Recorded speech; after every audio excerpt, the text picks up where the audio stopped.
Mendel और आनुवंशिकी के रहस्यों की अद्भुत खोज। ऑस्ट्रिया के एक शांत मठ में, जहां समय जैसे ठहर गया था, प्रकृति अपने रहस्यों को समेटे हुए थी।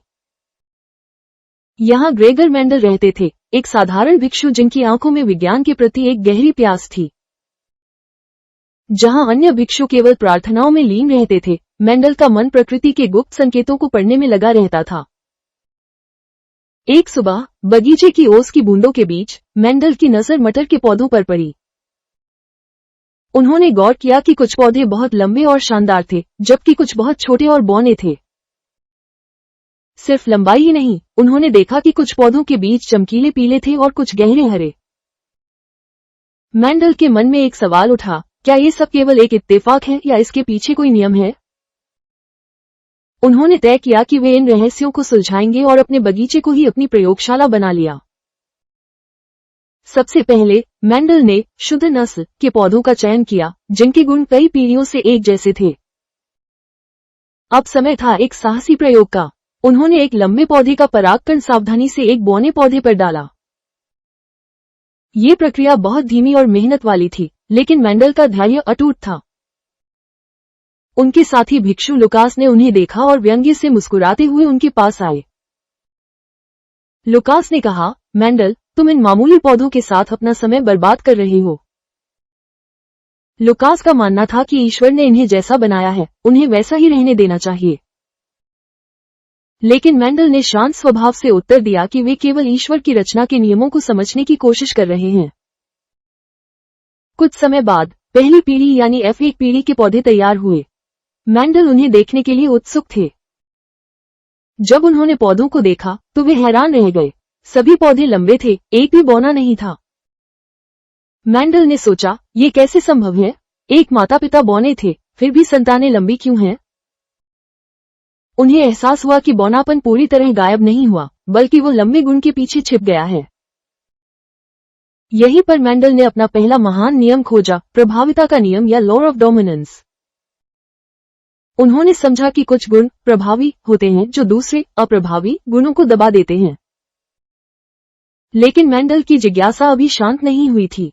उनके मन में एक और गहरा सवाल था। क्या वो गायब हुआ बौनापन हमेशा के लिए मर गया, या वो कहीं अंदर सुरक्षित था? इसे परखने के लिए उन्होंने F1 पीढ़ी के लंबे पौधों को आपस में क्रॉस कराया। महीनों के इंतजार के बाद जब F2 पीढ़ी के पौधे उगे तो एक चमत्कार हुआ। वो बौनापन जो पहली पीढ़ी में गायब हो गया था, अचानक वापस लौट आया था। मेंडल ने सावधानी से गिनती की और पाया कि हर 4 पौधों में से एक पौधा बौना था। ये बिल्कुल सटीक 3:1 का अनुपात था, जिसने मेंडल को चौंका दिया। इस खोज ने मेंडल के दूसरे नियम को जन्म दिया, पृथक्करण का नियम या लॉ ऑफ सेग्रीगेशन। उन्होंने दुनिया को बताया कि गुण गायब नहीं होते, बल्कि वे अलग अलग कारकों के रूप में सुरक्षित रहते हैं। ये कारक अगली पीढ़ी में फिर से प्रकट हो सकते हैं, यदि उन्हें सही मौका मिले। अब मेंडल की जिज्ञासा एक नए स्तर पर पहुंच गई थी। वे और अधिक जटिल प्रयोग करना चाहते थे। उन्होंने सोचा कि क्या बीज का रंग और पौधे की लंबाई एक दूसरे पर निर्भर करते हैं? क्या पीला बीज हमेशा लंबे पौधे में ही होगा, या ये दोनों गुण स्वतंत्र हैं? मेंडल ने अब 2 अलग अलग गुणों का एक साथ अध्ययन करने का फैसला किया, जिसे डायहाइब्रिड क्रॉस कहा जाता है। उन्होंने एक पौधे को चुना जिसके बीज पीले और गोल थे, और दूसरे को जिसके बीज हरे और झुर्रीदार थे। मेंडल ने इन दोनों विपरीत गुणों वाले पौधों के बीच परागण कराया ताकि वे देख सके कि अगली पीढ़ी कैसी होगी। पहली पीढ़ी के सभी पौधे पीले और गोल बीजों वाले निकले, जिससे लगा कि दोनों प्रभावी गुण एक साथ काम कर रहे हैं। लेकिन असली रहस्य तब खुला जब मेंडल ने इन पौधों को आपस में क्रॉस कराया और दूसरी पीढ़ी का इंतजार किया। दूसरी पीढ़ी में कुछ ऐसा हुआ जिसकी मेंडल ने उम्मीद की थी। नए संयोजनों का जन्म हुआ। उन्होंने देखा कि कुछ पौधे पीले लेकिन झुर्रीदार बीज वाले थे, जबकि कुछ हरे लेकिन गोल बीज वाले थे। ये खोज चौंकाने वाली थी क्योंकि रंग और आकार के गुण एक दूसरे से अलग होकर व्यवहार कर रहे थे। मेंडल ने महसूस किया कि बीज का पीला होना उसके गोल या झुर्रीदार होने पर निर्भर नहीं करता। यही वो क्षण था जब उन्होंने स्वतंत्र अपव्यूहन का नियम यानी लॉ ऑफ इंडिपेंडेंट असॉर्टमेंट खोजा। उन्होंने सालों तक हजारों पौधों का डेटा इकट्ठा किया और हर एक बीज का हिसाब रखा। मेंडल ने जटिल गणितीय गणनाओं का उपयोग किया ताकि वे अपने परिणामों को सटीक रूप से सिद्ध कर सके। अंततः उन्होंने अपने सभी निष्कर्षों को एक विस्तृत शोध पत्र में संकलित किया।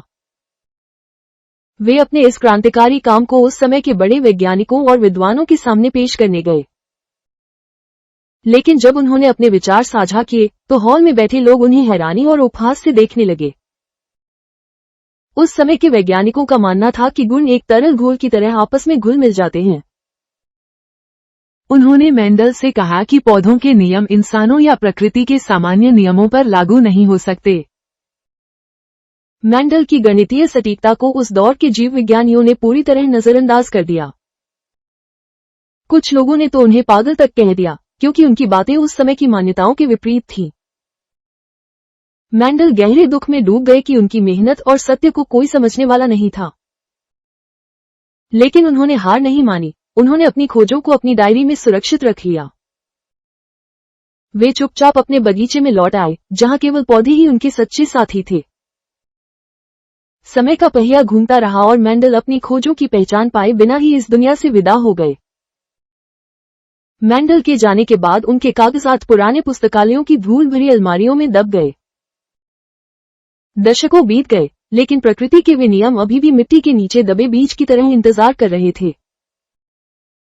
फिर एक समय आया जब विज्ञान ने नई ऊंचाइयों को छुआ और सूक्ष्मदर्शी माइक्रोस्कोप्स का आविष्कार हुआ। नए वैज्ञानिकों ने कोशिका के भीतर गुणसूत्रों यानी क्रोमोसोम्स की खोज की। जब उन्होंने मेंडल के पुराने शोध पत्रों को दोबारा पढ़ा तो वे दंग रह गए। उन्हें एहसास हुआ कि एक साधारण भिक्षु ने दशकों पहले वो सब बता दिया था जिसे वे आज खोज रहे थे। पूरी दुनिया ने अब स्वीकार किया कि मेंडल ने जीवन की कोडिंग को डिकोड कर लिया था। ग्रेगर मेंडल को आधिकारिक तौर पर आनुवंशिकी का जनक यानी फादर ऑफ जेनेटिक्स घोषित किया गया। उनकी कहानी हमें सिखाती है कि सत्य को कुछ समय के लिए दबाया जा सकता है, लेकिन उसे मिटाया नहीं जा सकता। मेंडल का धैर्य और सटीक अवलोकन आज भी हर वैज्ञानिक के लिए एक प्रेरणा है। आज जब हम अपनी आंखों का रंग या अपनी लंबाई देखते हैं तो हम मेंडल के नियमों को जीवित देखते हैं। मेंडल के उन छोटे से मटर के पौधों ने पूरी मानवता को जीवन के सबसे गहरे रहस्य से रूबरू कराया।